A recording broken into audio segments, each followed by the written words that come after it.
Kamusta mga tol? Grabe, lakas no? Nangyari na nga ang trade na inaantay ng lahat. Yari sa Tecumpo na trade na sa Miami. Ang lakas, napaka-solid. Abay, tirahin na natin yan. Pero bago yan, at tsara muna tayo. Focus na sa goal.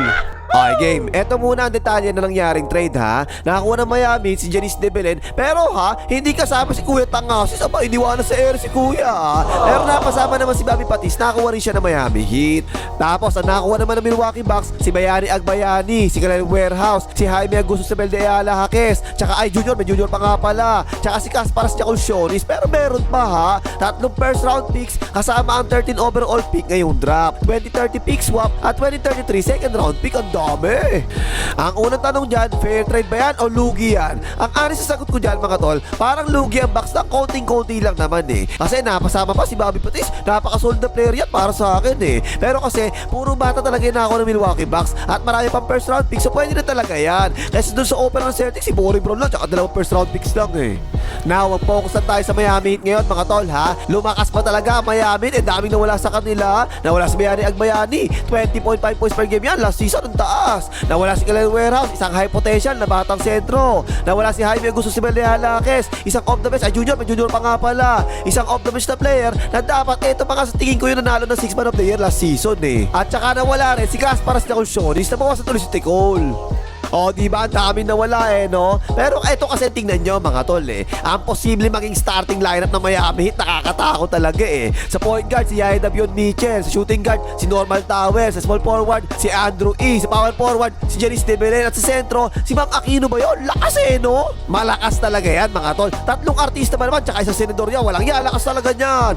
Pero seryoso mga tol, malakas talaga yan kasi walang butas yan eh, no? Lahat yung 5 na yan, napakasolid sa depensa niyan eh. Kung dati kasi, nasa starting shooting guard si Bayani Agbayani, di ba? Score talaga yun eh. Pero buto sa depensa yung hype na yun eh. Pero ngayon malamang pag-switching lang palagi ang Miami sa depensa sa perimeter kasi lahat talaga yan matitigas tumipensa yan eh. Magiging elite ang perimeter defense sa Miami eh, no? At the same time, yung duo ni Janice De Belen tsaka Bam Aquino ba yun sa ilalim? Diyos ko po, good luck. Parehong bully sa ilalim yan eh. Parehong malakas pangatawan, pareho yung dalawa na yan, di ba?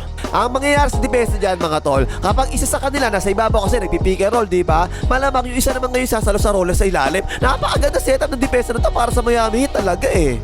At saka ito mga tol, kung naalala nyo, di ba? Sabi ko dati, ang style ng Miami Heat, parang dribble drive offense si Coach Chot. Isolation, tapos sasalaksak, tapos kikikout, tapos isolation, tapos sasalaksak, tapos kikikout, ganyan, di ba? Paulit-ulit lang eh. O ano, na-realize nyo na ba mga tol? Ang nakuha lang naman ng Miami Heat, ang pinakamalakas sumalaksak sa buong NBA si Janice De Belen. Katunayan yan, taon-taon na nga lang ata, di ba? Palagi nasa ibabaw ng buong NBA sa points in the paint si Janice De Belen eh. Last year ang field goal percentage niya 62.4%, napakataas eh. Pero kapag yung sa loob lang titingnan natin ha, 73.4% sa loob, hype na yan. So perfect fit talaga si Janice De Belen sa sistema ng Miami kasi masalaksak talaga to, magaling pa sa loob eh. At di ba ang style ng Miami, fast pace yung offense nila, di ba? Ang bibilis eh. At tingin ko makakasabay naman doon si Janice De Belen, solid naman yung katawan niyan eh. Ay, like mong hype ka, ano na? Na-trade na ka sa Miami, si Janice De Belen, di ka pa rin magla-like, mag-like ka na!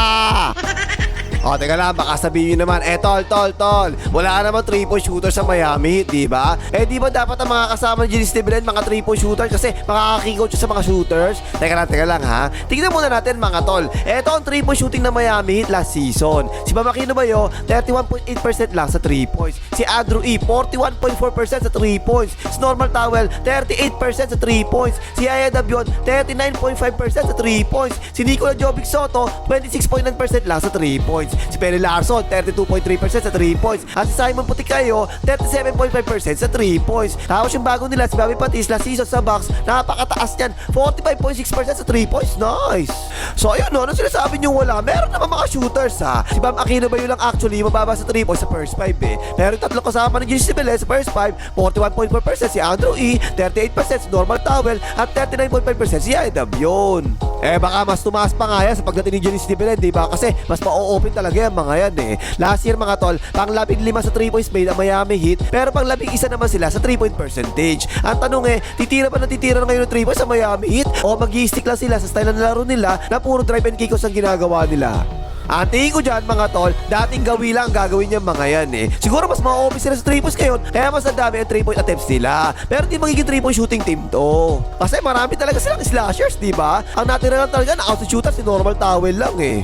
Ang medyo pangit lang talaga para sa Miami dito, naubos talaga yung pamalit nila eh, no? Dati si Kalel Warehouse, si Jaime Agusto sa Belde Alaques, si Jacob, Junior, may Junior pa nga pala, si Jacob Shonis. Yung tatlo na yan mga tol, napaka-solid yan off the bench para sa Miami Heat eh. Ang natira na lang ngayon, si Simon Putikayo, si Perry Larson, si Nicola Jovic Soto, at yung bago si Bobby Patis. Pero knowing Miami Heat to mga tol eh, magaling magpagaling ng players ang Miami Heat mga tol, di ba? Kaya I don't think magiging problema nila ang bench nila. Tingnan niya kapag regular season na, bigla na lang meron susulpot na bagong player na magaling dyan off the bench. So napaka-solid talaga ng Miami on paper mga tol ha, both on offense tsaka defense. At halata mas malakas talaga to sa team ni Giannis Niveles sa Milwaukee Bucks last year. Ang tanong eh, makaabot kaya sila sa finals this season? Ang simple sagot ko dyan mga tol ha, ang tantsak ko siguro ang Miami Heat ngayon na nasa top 3 hanggang top 5 sa East ngayong season. Eh kasi marami rin talaga malalakas sa East, di ba? Pistons, Celtics, Knicks, Cavaliers, Raptors, puro malalakas talaga yung lima na yan eh. Last season, pang 10 lang ang Miami Heat nung natapos ang regular season eh. Pero